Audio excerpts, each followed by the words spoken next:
Hi, welcome to Healing the Trauma Within. In this session, I am talking with Rosemary Clark, and we are going to talk about how the crap from your childhood shows up in your parenting and what you can do about it. And I wish I'd had this talk 30 years ago before I became a parent. So let me tell you a little bit about Rosemary. At 33, she found herself in therapy after burning out at work. It was there she learned that her childhood was highly abusive.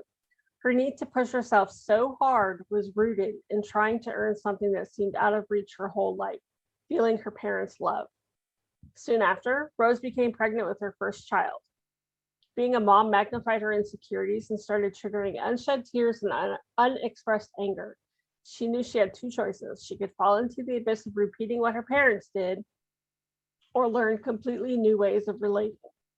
Rose is forever grateful she found language of listening, which is a parenting model that allowed her to become the mom she always wanted to be, and also allowed her to reparent herself. Now, as an authorized coach, she specializes in helping moms who had difficult childhoods, getting them to a place where they love the way they parent. So welcome to the show, or well, not to the show, but to the summit. So happy to be here, Tracy. Thank you. I'm thrilled to have you. I've been doing so many of these interviews in between my podcast ones. I keep getting the names and everything mixed up what I'm doing where. But yeah, like I said, I wish I had had this talk years ago before I became a parent, because looking back over my parenting, based on my childhood, there's so many things I wish I could go back and do over and do different. Yeah. So this is a great topic for all those moms out there. Yeah. So let's just dive in. How does all the junk from our childhood, how do we bring that into our parenting? Yeah, for sure. So, I mean, really, if we start to talk about it or start to think about it, we could probably see that, that there would be, many and varied ways that it's going to show up. What I want to talk about today is, of course, is just kind of focus in on the main ones that I've experienced and that I see with the moms that I work with. And so, really, the crap from our childhood shows up in two ways in our parenting. The first way is, of course, it's just what was modeled for us. The mental pathways are there. And when that's what's modeled for us, that's just the path that our thoughts go down and that our actions come from. So it was simply modeled for us. And then the other way that the crap from our childhood shows up in our parenting is another set of mental pathways, which were the ones that we formed with the survival mechanisms, the survival strategies that we came up with because we were having a difficult childhood. And a lot of where those strategies, the reason why they have to exist, again, varied. If you didn't feel safe as a child, there would have been a lot of different ways that you would have come up with strategies. But unfortunately, it's so common in our society, the way that we parent children, that a lot of kids, most kids, have to come up with survival strategies anyways, because we use the relationship as currency. We use connection, we use closeness, a feeling of closeness as currency in a relationship. So even if we talk about timeouts, sending kids away when they're behaving in ways that we don't like, what if they were trying to meet their need for connection, right? And so when meeting that need becomes really difficult, and even more difficult because they've been sent away, it can show that the child seems to have more self-control, but that self-control is rooted in fear. And so the child ends up making decisions trying to prevent bad things from happening. That's how they kind of survive in life. And so we carry that into our parenting, into our adult life. Unless something changes, we have to want to change those and work to change those mental pathways, whether it's the modeling or whether it's the survival mechanisms. But those are the two reasons why the crap shows up in our parenting. I think also the parenting style that we were raised with, often I think that's all we know. So we tend to either mimic that or we go the opposite route and use it as a model of what we don't want to do. Yes. And then the pendulum swings, and it swings a little bit too far in the other direction. And we can talk about that as well. We call that rescuing. Yeah. Let's go ahead and talk about that. Yeah, well, sure. So, I mean, that's one of the pieces. Well, maybe I'll just start off by saying, the overarching way that the crap in our parenting, or the crap in our childhood, shows up in our parenting. So, sorry, is it just shows up in us not liking what we do. We just simply don't like what we do, but we feel out of control. We feel like we don't have choice. And also we get really disconnected from our intuition. Like we have mama intuition, and we get disconnected from that, and self-trust becomes really hard. And so, when we talk about, if you want to talk about rescuing and that pendulum swinging, like, yeah, if you're that kind of person that you just like, you remember from your childhood, you remember what this stuff felt like, and you're like, I am never doing that to my child. And so, for example, if we just take, like, the thought that usually comes into kids' heads is like, my parents were mean. Like, I didn't like how mean they were. And I don't want to be mean in the way my parents were mean. And so then what's the opposite of mean? It's nice. And so the pendulum, we try to swing all the way over, and the pendulum's over here. And we're like, I'm a nice parent. I'm going to be really nice and kind to my child, which is so important. But it's hard to go from having, seeing a parent be mean in the way that they hold their boundaries, and then try to hold boundaries being nice. Well, it's a kind of an either or. Either I'm mean and I hold boundaries, or I'm nice and I don't have any. But parenting without boundaries doesn't work. And actually, children need boundaries. It can be traumatizing for a child not to have that consistency in that boundary, or how to have boundaries. And so what really needs to happen with that pendulum is it needs to settle in the middle. Or we can look at the meanness in a different way. We can redefine it if we want to go from the opposite of it. And what it was is the parent was not so much that they were mean, but they were invalidating. They were not validating themselves and their own emotions, and they were not validating the child and the child's emotions. And so if we want to be opposite from that meanness, that invalidating, that not trusting yourself as a parent, right? And not trusting the child, what we want to do is we want to get that pendulum in the place where it's validating, where as parents, we're validating the child, because it's not about being nice or mean, really. It's just about the person being seen and understood. When the child is seen and understood, when their needs are getting met, and seen and understood meets your need for connection, then it's much easier for them to show up as their default self, because a child's default self is actually cooperative. So we can help them be cooperative just by validating how they feel. Absolutely. I've finally learned that, with my two youngest now, who are almost 17 and 18. And they do tend to cooperate a lot more when I validate them, when I talk to them like they're people instead of ordering them around, telling them that they have to do this, that, the other thing, trying to be a drill sergeant. They tend to cooperate a lot more than that. I was raised in a somewhat strict, my teenagers, I was in a stricter household. So I went the complete opposite with mine, especially my older two, and was very lenient with them. Mm-hmm. A little too lenient with them. I mean, I swung this way, and so I would have loved to have resolved the traumas that I had from my childhood before I became a parent. Instead, I ended up growing up with my oldest daughter, So what do we do about it? What do we do about it? Yeah. There's so much we can do. Thank goodness. So really, there's two pieces, of dealing with this stuff. There's the piece of reparenting yourself, and then there's the piece of having tools for parenting that actually work, right? Tools that actually work. So how to get your kids to listen, without yelling at them, without punishing them, and connecting with them, and how to hold your boundaries, like how do you do that? But, there's crossover there. And that's the beautiful thing, that there's crossover in the reparenting yourself and the tools for parenting that work. And so that model that you mentioned, that I stumbled across, that you mentioned in my bio there, called Language of Listening, it's a really, really interesting model where the tools, the lady that created the model, she just kind of cracked the code on how human beings work. And which is fantastic. And so it's really neat because there's three simple tools in the model, and you can use them with your kids. And when the tools aren't working with your kids, you stop and you use the tools with yourself to get yourself into a place where you're being seen and understood, so that you can get back to your default place of, validating who you are, knowing what your boundaries are, and being able to come up with a way to hold your boundaries in a way that you like. Because really, I mean, I talked about that already before, right? We lose choice, we feel out of control, and these tools really help you get to a place where choice comes back, and where you are listening to who you really are, getting connected to your heart, fighting for the truest expression of yourself to show up.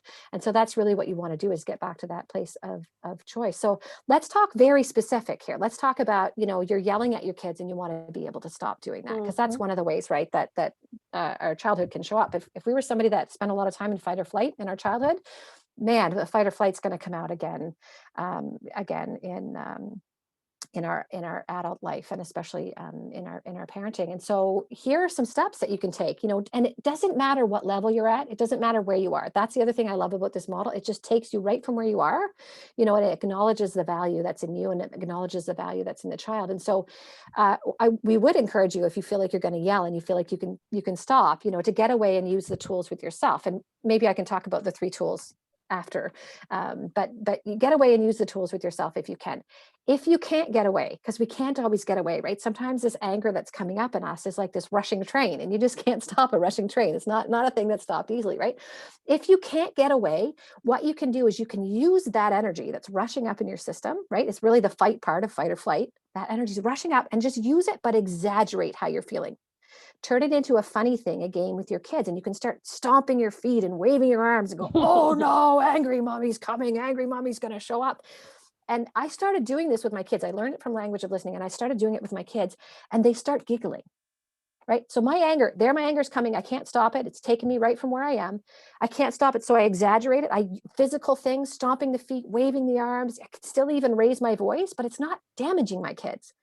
It's turning into a funny game for them. And so what would happen, and what ended up happening, is that's the thing that got me to the next step, so I could stop yelling at my kids. But not just that, the times that I forgot, to exaggerate, they'd start laughing anyways. They would start laughing anyways. And so then it just lifted this huge weight off my heart, because I didn't want to do to my kids what my parents did to me. I did not want my kids to carry the pain that I was experiencing in my life. It was like the number one thing that I wanted to do in my life was just not have my kids experience those things. And so, just being able to get that emotion out, and that energy out. And then when I have a clear mind, because the anger's been released, I'm not in fight or flight anymore. Then I have a clear mind. I can still hold my boundary, but I just don't have to do it in this way that includes this anger and this yelling and this meanness. I can do it in a way that's just acknowledging the child and acknowledging, like, hey, I did not like this thing. That's my boundary. That means I can hold it. Let's say that you don't even remember to exaggerate, though. Let's take it down even a notch lower and go, you know what? I yelled. I didn't turn it into a game, and now I feel like junk. That mom guilt is coming because I didn't feel like I had choice. I don't like what I did. Now what do I do? Well, the really amazing thing is the way that you can build a resiliency into your relationship with your child is using a tool called do-overs. You can go back to your child once you've related with them in a way that you don't like. You go back and you do something called a do-over, where you just say, hey, you know what? I yelled at you an hour ago, and I hate that I did that. And here's what I wish I had have said instead. So you validate that the child felt maybe hurt or didn't like you yelling at them. You validate that it's not the appropriate way for them to be treated. Like you shouldn't be yelled at, and or not in that moment. Anyways, we'd feel proud of yelling at ourselves or yelling at our child if we yelled at them when they were running across the street and they're going to get hit by a car and it saves their life, right? Sure. There are times when yelling is okay, Absolutely. But if it was a time that you didn't like, that you weren't proud of, you can go to them. So they know that their feelings of ickiness around getting yelled at are validated, right? Here's what I wish I had have said instead. Here's how I wish I had have held the boundary instead. And that actually builds resiliency into the relationship, which is beautiful. Totally beautiful.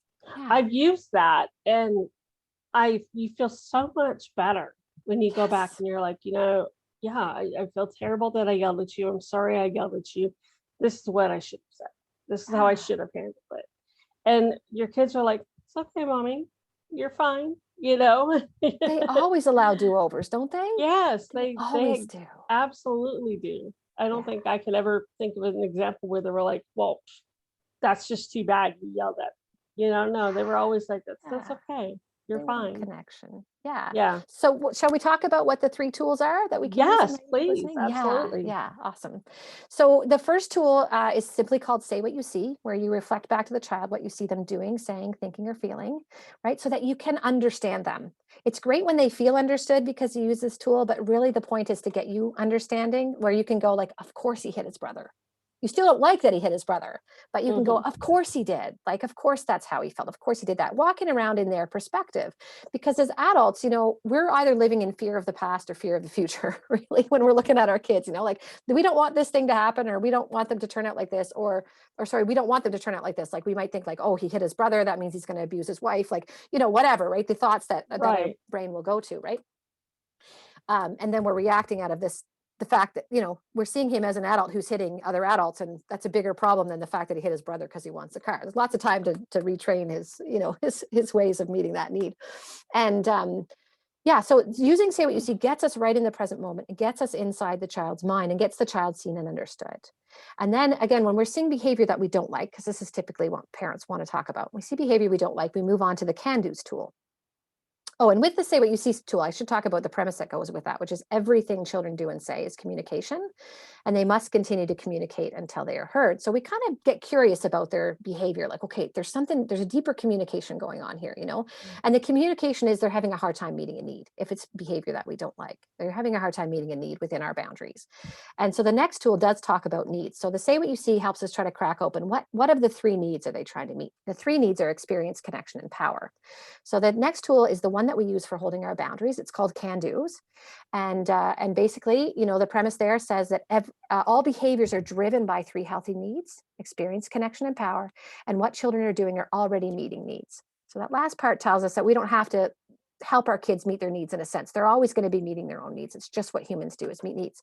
The first part, all behaviors are driven by three healthy needs, tells us that the intention or the drive behind the action is a healthy intention. There's a healthy drive, but not all behaviors are healthy. Okay, so the drive is healthy, but the behaviors aren't always healthy. So we can say, okay, what they're doing is something that's, they come by it honestly, they've got to meet a need, that's just what's happening. And then as the parent, I know that I don't like the way that they're meeting this need, so I'm going to help them find a way that they can meet the need that we both like, both parent and child like. So the parent likes it because it's within their boundaries. And we literally talk about boundaries as in likes and dislikes. I mean, there's another huge way that the crap from our childhood shows up, is like, I don't even know what my boundaries are. How do I even know what my boundaries? Nobody let me have boundaries in childhood. Your boundaries are simply your likes and your dislikes. And if you want to really get connected to your boundaries, you can just sit down and do a list.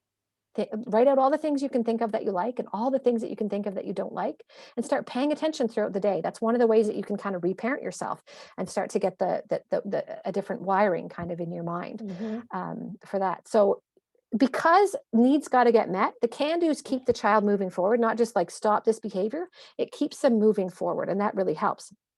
So this Say What You See, let's go back to this, a child's hitting the brother, right? Because he wants to turn with his car. Like, you're feeling really mad right now. You hit your brother, you want to turn with the car. And we can say, must be some way that you can let him know that you want to turn without anybody getting hurt. And hopefully the child will start to come up with something. It shows that you trust them. It shows that you feel like they're capable at figuring out another way. And the child may come up with suggestions. And if you like the suggestions, great. If you don't like the suggestions, you can say, that doesn't really work for me. Try again. If they can't come up with something that you like and that they like, you can make suggestions. Well, you know what? How about you ask him if he would like a turn with the yellow car? Maybe he'll trade you, and maybe that'll work. And when it works, then what we want to do is we want to move into the final tool, which is strengths. We use the strengths tool instead of praise.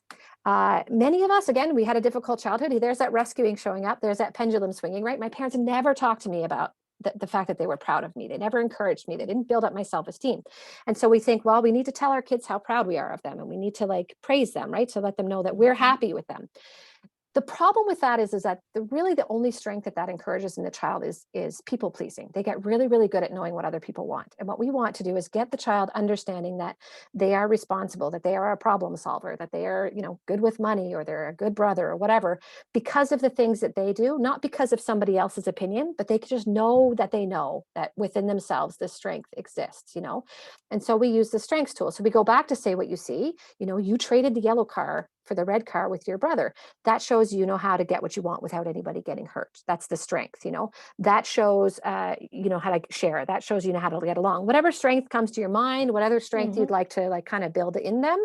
And time and time again, I've seen that sometimes just using that strengths tool once can change the child's behavior from then on. Can I tell you a quick story? Yeah, absolutely. Yeah.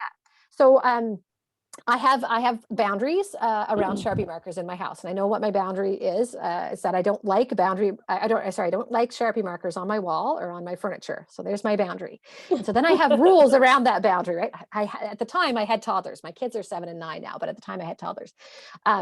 And so I had rules in my house so if a child finds a Sharpie marker, they have to bring it to an adult, and a Sharpie marker can only be used in the presence of an adult. Those were my 2 rules. So my daughter, she was around 5 years old. She found a Sharpie marker behind a cabinet in the kitchen. And she grabbed it and she started bringing it to me. But then she grabbed it back and she held it against her chest. And I was like, okay, what do I do? Like, I got to use language of listening. When I was in my coach's training and I was learning. And so I was like, okay, say what you see. You found a Sharpie marker and you started giving it to me. And at this point, what I did is I hopped into the strengths and I used a hidden strength. She started giving me the marker, which means that she knew how to follow the rules. So I stuck that strength in there and I said, you found a Sharpie marker. You started giving it to me. That shows you know how to follow the rules. The minute I said that strength to her, her whole face changed, right? Instead of going to this, like, from this protective, like, I don't trust you kind of a, thing, her face like lit up. She had a big smile. Her hand came off the marker and the marker came right out to me. And I was like, what? It's that easy? Like, how isn't that easy? Because what would I have done? I could have given up, or I could have fought her for the marker. Right. Or I could have threatened her with punishment or whatever. But what I just did is I just pointed out that strength. She wasn't giving me the marker, but she did show me she knew how to follow the rules. And that's all she needed to know, because kids love knowing what's good about them. They love having their strengths affirmed. And from that day on, Tracy, it was a game for her. If she could find a Sharpie marker, she was the happiest kid in the world to bring it to me. So I never had to worry again about her hiding one, or, keeping it hidden away from me, or not giving it to me, because it felt so good for her to know that that's who she was. Right. Yeah. And so then That's you can fantastic. you can use the tools with yourself, just 3 simple tools. And if the tools aren't working with your kids, or you're not liking the way that you're behaving, get yourself to the bathroom, get in front of the mirror. You say what you see for you. Speak to yourself in the second person and get yourself seen and understood. And then know what you want. Figure out what you want, because we bury those things. We don't really always know what we want when we've had a difficult childhood. Our brains got wired to focus on what everybody else wanted, what everybody else liked and disliked.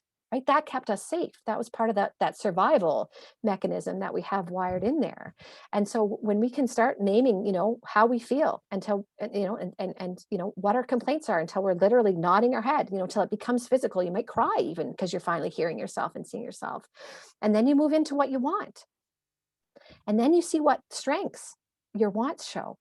And once you've got all that figured out, then you can move into can-dos for yourself and figure out a way to handle the problem with your child in a way that you're going to like, in a way that you feel proud of, in a way that honors your boundaries and honors who they are as a person.